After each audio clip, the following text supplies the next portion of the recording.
I wonder what's in the stars. The old tales say there are thousands, perhaps millions of planets out there just like Caliban.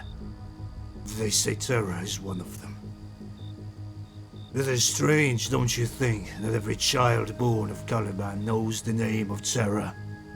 We count it as the source and wellspring of our culture, but if the tales are true, it has been thousands of years since we last had contact with that source. But what if the tales are false? What if Terra is a myth, a fable invented by our forefathers to account for our place in the cosmos? What if our fathers' tales are lies? That would be terrible. People take the existence of Terra for granted. If it all turned out to be a myth, we might start to doubt everything. We would lose our moorings. We would not know what to believe. True, but in other ways it would free us. We would no longer be responsible for the past. The present and the future would be our only boundaries. Take this current campaign against the Great Beasts as an example. You are young, Zahariel. You cannot be aware of the bitter arguments, the threats, and the recriminations directed towards me when I first proposed my campaign. All too often, objections arose from some dated custom that had long since worn out its welcome. Tradition is a fine ideal, but not when it serves as a shackle on our future endeavors. If it weren't for Luther and his fine oratory, I doubt the plan would have been approved at all. And it is the same with so many issues that confront us today. The diehards, the sticks in the mud, they oppose us at every step. They always reference the past, as though it was so filled with shining glories that we should preserve it forever. But I am not so interested in the past, Zahariel. I think only of the future. Sometimes, I wish it were in my power to wipe the past away. I wish there were no myth of Terra. I wish Caliban had no past. Look at a man without a past, and you will see a free man. It is always easier to build when you start from nothing. But then, I look to the stars, and I think perhaps I am too hasty. I wonder what is out there. How many undiscovered lands? How many new challenges? How bright and hopeful might our future be if we could make it to the stars? Such a thing seems unlikely, for the moment at least. You are right. What if the stars were to come to us? I don't understand, my lord. Truthfully, nor do I. But on nights like these, when the sky is clear, I dream of a golden light.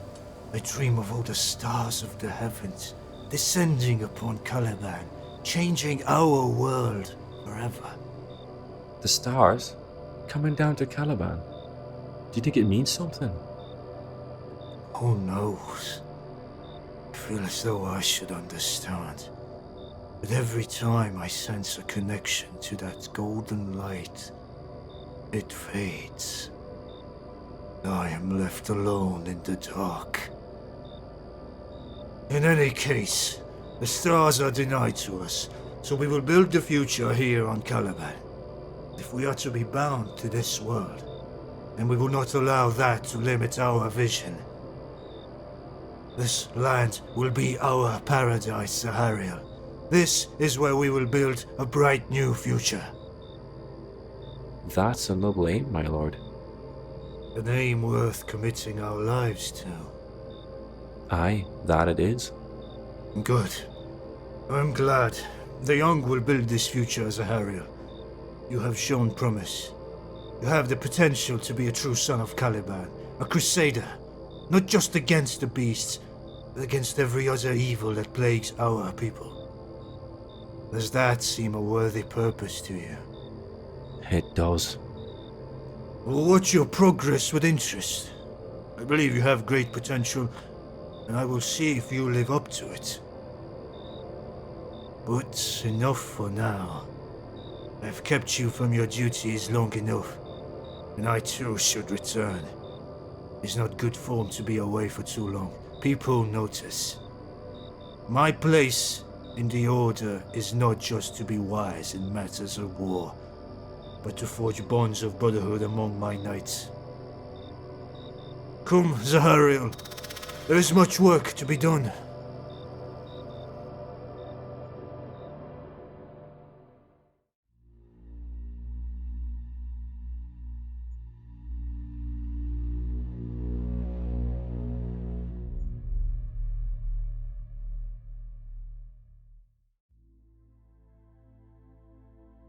Welcome back to Voxel Uplink, where today we will be taking a broad look into the life of Lioneljonson, Primarch of the First Legion, the Darkangels. We will discuss his early life, some of the challenges faced by him and his order, as well as the current state of the Lion in the 41st millennium. This will be the first in a series of Primarch overviews that will give you the most important information surrounding each of the Sons of the Emperor, but please keep in mind, just like everything else in Warhammer 40k, that despite a lengthy look into this topic, there is always more hidden beneath the surface, and sometimes even the smallest details can entirely change your outlook on a character, faction, or an event. With all that said, let's get on with the video. Warhammer 40,000 is a universe of grand tragedy, where the Primarchs, demigod-like Sons of the Emperor, each represent aspects of human potential and downfall. Among them, Lioneljonson, the Primarch of the Darkangels, is one of the most enigmatic figures. A warrior of exceptional skill, a ruler of keen intellect, and a leader haunted by his past, the Lion embodies the duality of honor and secrecy. His story is one of lost brotherhood, inner turmoil, and ultimately redemption. Like all Primarchs, Lioneljonson was scattered across the galaxy by the ruinous powers and landed on the death world of Caliban, a forested and monster-infested planet. Unlike some of his brothers, who were raised in civilizations with grand legacies, the Lion grew up in an environment where survival was a daily struggle. He spent his formative years in isolation, fending for himself in the wilds of Caliban, battling terrifying creatures and honing his skills as a warrior. For more than a decade, the young Primarch survived the incredible perils of Caliban, a feat in and of itself, as even grown men would be found dead within the first few days. This dreaded survival, however, was feral, bestial. The young man found by the Knightly Order was far more monster than man. The instincts of the questing Knights of the Order were to slay this feral creature where it stood on all fours and were only given pause by their leader, a man by the name of Luther. For you see, Luther saw something in this young man, something beyond the monstrosity he had been forced to become in order to survive. Giving him the name of Lion, after the Calibanite lion, which was the most ferocious and dangerous of beasts upon Caliban, and Eljonson, which means son of the forest for where he was found. Under Luther's tutelage, the Lion swiftly surpassed his peers, both in martial prowess and in strategic brilliance, even learning speech and language in an incredibly short amount of time, despite never speaking before the age of 10. Years later, after many successful quests, both the Lion and Luther petitioned the Grand Masters of the Order to allow their knights to begin a crusade against the beasts of Caliban. Within a decade, the beasts had been entirely eradicated in a crusade that was so successful, the Lion was given the title of Supreme Grand Master within the Order, though this caused some well-hidden but deeply rooted jealousy within the heart of Luther. With the planet now safe from the greatest internal threat, the Lion demanded that all knightly orders upon Caliban fold into the Order, with each of them bending the knee except for one, the Knights of Lupus. Upon the breakdown of diplomacy, it was revealed that this corrupted knightly order had fallen to chaos worship in order to survive Caliban's deadly landscapes and denizens. In the first known lie ever spoken between the two, Luther secretly kept the chaos tome belonging to the head of the Knight of Lupus, whilst claiming to have destroyed all corrupt literature when asked by the Lion. This was the first step towards Luther's ultimate downfall and betrayal of the Lion. When the Emperor arrived on Caliban and revealed the truth of the Primarchs, Lioneljonson readily accepted his destiny. He was given command of the First Legion, the Darkangels, who were eager to prove themselves as the Emperor's finest warriors. The Lion's leadership style was defined by cold pragmatism, strategic brilliance, and a relentless pursuit of victory. He was neither as charismatic as Horus nor as openly zealous as Guilliman, but he possessed an unshakable belief in duty and honor.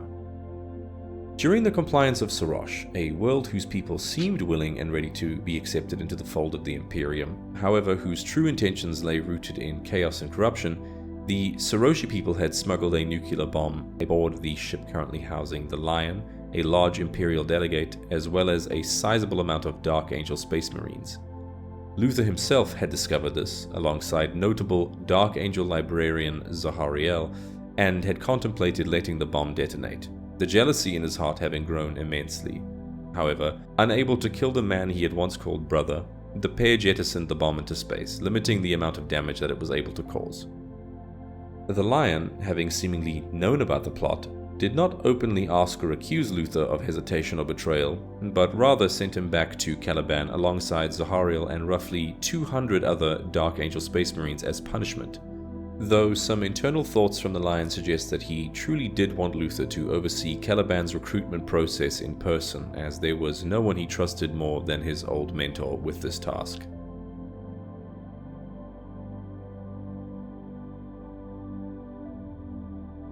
Despite his strength, the Lion often found himself at odds with his brothers. His secretive nature and willingness to make ruthless decisions alienated him from many of them. His most infamous act of cold logic was his delayed response to the Horus heresy. While other loyalist Primarchs rushed to Terra's defense, the Lion played the long game, securing strategic worlds and attempting to outmaneuver both the traitors and even his own allies at times. This culminated in one of the most controversial moments in his career, the destruction of the planet Diamat, a key world that could have been vital in the war effort but was deemed too great a risk. Yet the greatest betrayal the Lion faced did not come from Horus or the other traitors, it came from within his own ranks, from Luther and the Darkangels that he had left behind on Caliban.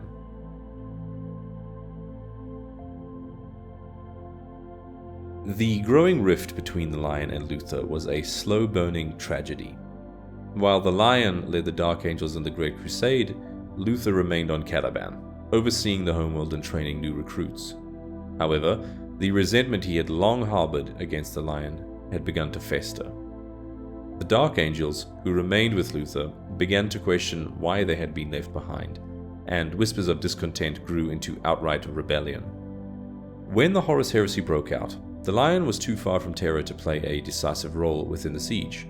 By the time the Emperor was mortally wounded and the traitors defeated, the Lion returned home to Caliban, only to find his world in flames. Luther and his followers had declared independence, and the Darkangels who had remained on Caliban now saw the Lion as an oppressor. What followed was a devastating civil war, culminating in the climactic duel between the Lion and Luther. Despite his immense power, the Lion was wounded by his former friend. In that moment, Luther realized the depths of his betrayal and was overcome with grief. As the warp storms that had engulfed Caliban intensified, the planet itself was torn apart. The surviving loyalist Darkangels were whisked away by the warp, and the Lion had disappeared at the hands of the mysterious Watchers in the Dark, his fate unknown for 10,000 years. The legacy of this conflict became the Darkangels' greatest shame, giving birth to the Fallen, those who had sided with Luther. For millennia, the Darkangels have sought to atone by hunting down the Fallen, keeping their chapter's disgrace a secret from the greater Imperium.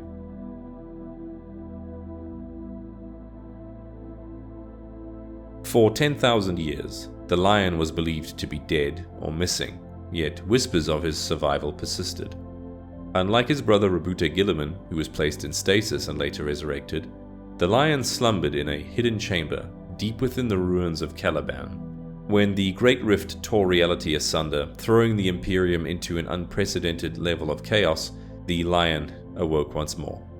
His return was markedly different from that of Guilliman. While the Ultramarine Primarch immediately assumed the role of Lord Commander of the Imperium, the Lion emerged as a lone warrior, leading a crusade from the shadows. The Imperium he awoke to was far darker than the one he had known, divided, teetering on the edge of collapse, and riddled with corruption. Rather than seeking power, the Lion took up the mantle of a wandering knight, hunting down traitors and rallying loyalists where he could. He has since clashed with the forces of chaos, including the resurgent forces of Vashtor the Archafane and the traitor Primarch Angron. While Guilliman fights to govern and rebuild the Imperium, the Lion fights to purge it of its enemies, one battle at a time.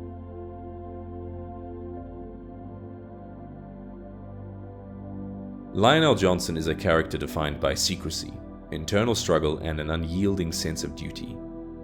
His journey from the wilds of Caliban to the battlefields of the galaxy is one of both triumph and tragedy. The betrayal by Luther, the fall of Caliban, and his self-imposed exile have shaped him into a Primarch who understands the cost of failure like few others.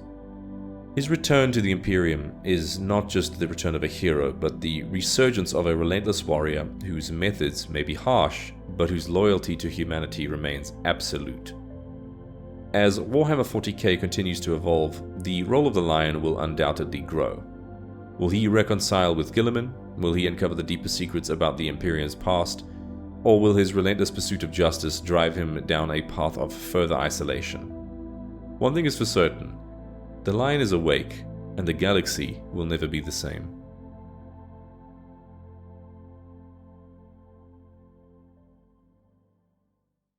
Thank you very much for taking the time to watch through this video. Please consider dropping a like and subscribing to the channel if you enjoyed it, as it will greatly help out the channel as well as giving me some idea of what you guys want to see more of in the future. I'd like to give a special shout out to the gentleman who joined me for the opening sequence of this video. You'll be able to find his relevant voice acting social media in the description below. Whether you enjoyed today's content or not, please let me know your thoughts and opinions on the Lion down in the comments. Keep your eyes peeled, as next week we will be covering Fulgrim.